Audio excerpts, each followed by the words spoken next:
జరుపుకుంటాం.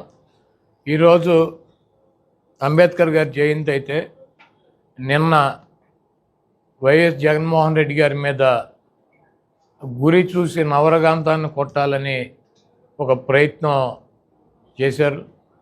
ఆ దేవుడు ఆశీస్సులు, ప్రజల ఆశీస్సులు నాకున్నాయి, ఎవరికి భయపడాల్సినటువంటి అవసరం లేదని చెప్పి జగన్మోహన్ రెడ్డి గారు పదే పదే చెప్తాడు. ఆ దేవుడు ఆశీస్సులు, ప్రజల ఆశీస్సులు ఉన్నాయి కాబట్టే ఆ రోజు ఎయిర్పోర్ట్లో పాదయాత్ర టైంలో ఆయన్ని మెడ మీద కత్తితో పొడవాలని చెప్పి ప్రయత్నం చేస్తే అది భుజానికి తగిలి ఆయనకి ఎటువంటి ప్రమాదం లేకుండా బయటపడ్డాడు. ఈరోజు ఒక రాయితో దాడి కాదు, అది దాన్ని చాలా పకడ్బందీగా ఒక వ్యూహం ప్రకారం గురి చూసి నవరగాంతాన్ని కొట్టాలని చెప్పి గుండుతో ప్రయత్నం చేశారు. అది ఒక అంగుళంన్నర పక్కకు జరిగి, ఆయన ఎందుకంటే కదులుతూ ఉంటాడు కాబట్టి వెహికల్ మీద పక్కకు జరిగి కన్ను మీద తగిలింది. ఈరోజు దాన్ని ఖండించాల్సినటువంటి పెద్దలు సంస్కారహీనంగా జగన్మోహన్ రెడ్డి గారు దాడి చేయించుకున్నారని చెప్పి చెప్పుకునేటువంటి పరిస్థితి. ఈరోజు జగన్మోహన్ రెడ్డి గారికి ఒక శత్రువు కాదు, జగన్మోహన్ రెడ్డి గారిని రాజకీయంగా ఎదుర్కోలేక, జగన్మోహన్ రెడ్డి గారిని రాజకీయంగా ఏమీ చేయలేక 10 సర్వేలు చేస్తే ఈ రాష్ట్రంలో కానీ ఈ దేశంలో కానీ ఉన్నటువంటి నీతి నిజాయితీతో ఉన్నటువంటి సంస్థలో 9 సంస్థలు జగన్మోహన్ రెడ్డి గారికి 125 పైన అసెంబ్లీలు, 20 పైన పార్లమెంట్లు వస్తాయని చెప్తుంటే రాజకీయంగా నిరుద్యోగులైనటువంటి కొంతమంది వెధవలు, రాజకీయంగా జగన్మోహన్ రెడ్డి గారిని తట్టుకోలేనన్నటువంటి కొంతమంది వెధవలు, అదేవిధంగా డాక్టర్ బిఆర్ అంబేద్కర్ గారి విగ్రహాన్ని 125 అడుగుల విగ్రహాన్ని విజయవాడ నడిబొడ్డులో పెట్టారన్నటువంటి కక్షతో కొన్ని వర్గాలు ఈరోజు జగన్మోహన్ రెడ్డి గారి మీద దాడి చేసాయని చెప్పి నేను భావిస్తున్నాను. డెఫినెట్గా అంత దమ్ము ధైర్యం ఒక ముఖ్యమంత్రి మీద దాడి చేయాలి అంటే ఆ రకంగా ఒక ముఖ్యమంత్రి ప్రాణాలు తీయటానికి కూడా వెనకాడనటువంటి పరిస్థితి ఉందంటే దీని వెనక చాలామంది పెద్దలు ఉన్నారు.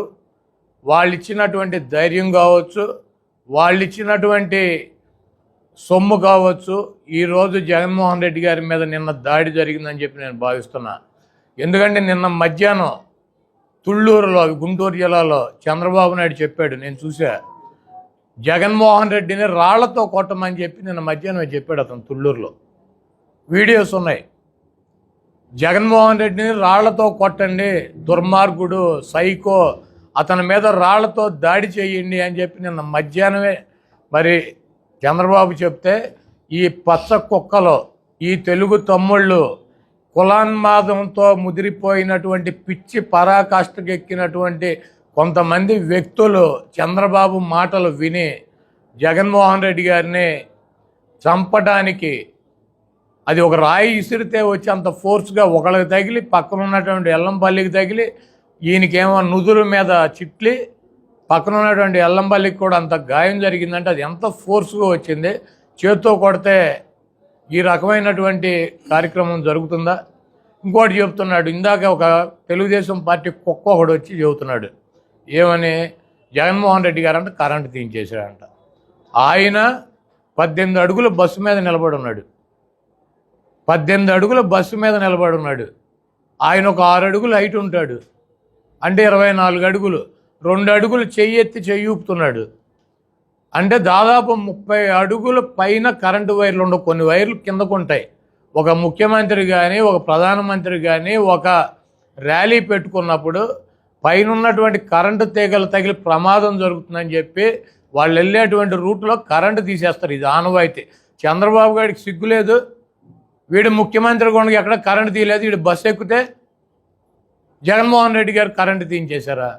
పగలు కూడా తీసేస్తారు కరెంటు. ముఖ్యమంత్రి ప్రయాణం చేస్తా అంటే ఒక బస్సు మీద ఎక్కి పైన ఎక్కి చేతులు ఊపుతా నమస్కారాలు పెడతా ప్రయాణం చేస్తే పైన ఉన్నటువంటి కరెంటు తీగలు తగులుతాయేమో, ఎవడొకటి బస్సు మీద ఇంకో 4 నిలబడి ఉంటారు, చేతులు ఎత్తి ఎవడికన్నా షాక్ కొడుతుందని చెప్పి ఇది ఆనవాయితీగా. ప్రైమ్ మినిస్టర్ వెళ్తున్నా కూడా కరెంటు తీసేస్తారు, ముఖ్యమంత్రి వెళ్తున్నా కూడా కరెంటు తీసేస్తారు, పైన వెళ్ళి ఓపెన్ టాప్లో తిరుగుతా అంటే ఇటువంటి దుర్మార్గపు మాటలు. ఈరోజు చంద్రబాబు ప్రేరణతో జగన్మోహన్ రెడ్డి గారి మీద గత ఎన్నికల ముందు దాడి జరిగింది, ఈ ఎన్నికల ముందు దాడి జరిగింది. జగన్మోహన్ రెడ్డి గారిని రాజకీయంగా ఎదుర్కోలేక ఆయన్ని అంతమొందించాలన్నటువంటి ప్రయత్నం అయితే జరుగుతుంది. ఆయనకి బ్లాక్ క్యాట్ సెక్యూరిటీ ఇవ్వాల్సిందే. పనికి మాలినటువంటి వెధవలకు ఇస్తున్నారు. బ్లాక్ క్యాట్ పనికి మాలినటువంటి వెధవలు 420 గాళ్ళకి ఇస్తున్నారు. వై సెక్యూరిటీ అని చెప్పి బ్లాక్ క్యాట్ అని చెప్పి ఈ చంద్రబాబుకి ఎందుకు, రోగ్గుకి సావటానికి ఇంకో 2 ఏళ్లకు 4 ఏళ్లకు సిద్ధంగా ఉన్నాడు. ఈ వెధవకి ఎందుకు? ఈరోజు పక్కా ప్లాన్తో జగన్మోహన్ రెడ్డి గారిని అంతమొందించడానికి ఈ కుట్ర జరిగింది. దీనికి ఒక సామాన్యుడు, ఒక వ్యక్తి చేయగలిగినటువంటి దాడి కాదు. దీని వెనకాల చాలామంది పెద్దల హస్తం ఉంది. ఎంత దుర్మార్గం అంటే ఈ వెధవ చంద్రబాబు మాట్లాడే మాటలు జగన్మోహన్ రెడ్డి మీద దాడి చేసినందుకంట, చేసినాడి మీద కాదంట యాక్షన్ తీసుకోవాల్సింది, పట్టుకోవాల్సింది. అధికారులంట కరెక్ట్గా కాపలా కాసే రాయేసేవాడిని పట్టుకోలేదంట. అందుకని ఎలక్షన్ కమిషన్ అంటే ఈయన కోరుతున్నాడంట అధికారుల మీద యాక్షన్ తీసుకోవాలంట. అధికారులను దీనికి బాధ్యత చేయాలని చెబుతున్నాడు. ఈ వెధవ మాటలు, ఈ 420 మాటలు, ఈ దొంగ మాటలు. ఎవడైనా దాడి చేసినాడి మీద యాక్షన్ తీసుకోవాలి, దాడి చేసుకున్నాడిని పట్టుకోవాలని చెబుతారు. అధికారులను అంటే యాక్షన్ తీసుకుని అధికారులను అంటే దీనికి బాధ్యులను చేసి వాళ్ళని శిక్షించాలని చెప్పి ఈ వెధవ ఎలక్షన్ కమిషన్ సలహా ఇస్తున్నాడు. ఎన్నికల్లో అలిపిరిలో ఉల్లిపాయ బాంబులు పెట్టి పేల్చుకున్న వెధవ ఇత్తనం పెట్టుకుని ఒక చేతికి ఫస్ట్ టైం ఈ రైట్ హ్యాండ్కి కట్టేసుకున్నాడు, తర్వాత లెఫ్ట్ హ్యాండ్కి కట్టేసుకుని బస్సుల్లో పెట్టుకుని జనాన్ని తీసుకుని సందర్శించి ఎన్నికల ముందుకు వచ్చి 47 సీట్లకు వచ్చాడు. చంద్రబాబును చూసినాక ఇటువంటి దరిద్ర పరిపాలించినటువంటి వెధవకి 47 సీట్లు ఇచ్చారు. బాంబు పెట్టి 18 అడుగులు లేపి కింద పడేసినా కూడా, డ్రామాలు వేసినా కూడా పరిపాలన బాగుంటే రాష్ట్ర ప్రజలు గెలిపిస్తారు. చంద్రబాబు లాంటి వెధవ పరిపాలించి రాళ్లతో కొట్టించుకుంటేనో బాంబులతో పేల్పించుకుంటేనో అధికారంలోకి వస్తారా? మరి 47 సీట్లు ఎందుకు వచ్చినాయి ఈ 420 గాడికి? ఈ చంద్రబాబును చూసి 47 సీట్లు వచ్చినాక ఇటు కారులో 18 అడుగులు ఎగిరి కింద పడినాక ఎవడన్నా రాళ్ళు పెట్టి, గులకరాళ్ళు పెట్టి, చాకులు పెట్టి పొడిపించుకుంటారా? ఇటువంటి చిల్లర నాటకాలు డ్రామా కంపెనీ తెలుగుదేశం పార్టీ. దానికి అధ్యక్షుడు చంద్రబాబు నాయుడు, ఈ డ్రామా కంపెనీకి. కాబట్టి ఇటువంటి దాడి చేసినటువంటి వ్యక్తుల మీద, వెనకున్నటువంటి 420 చంద్రబాబు లాంటి వెధవల మీద యాక్షన్ తీసుకోవాలి. అదేదో రాయి చేత్తో ఇసిరి కొట్టింది కాదు, డెఫినెట్గా చాలా బలంగా, చాలా స్పీడ్గా టార్గెట్ చేసి నవరకాంతాన్ని ఆయన చంపటానికి ప్రయత్నం జరిగింది. అది ఇక్కడ తగలకుండా ఇక్కడికి వచ్చి కనుక తగిలితే ఆ ఫోర్స్కి జగన్మోహన్ రెడ్డి గారు ఉండేవాడు కాదు. అది ఒక చేత్తో ఇసిరింది కాదు, దాన్ని గురి చూసి గన్నుతోనే కొట్టారు. దానికి ఎక్విప్మెంట్ తెప్పించారు.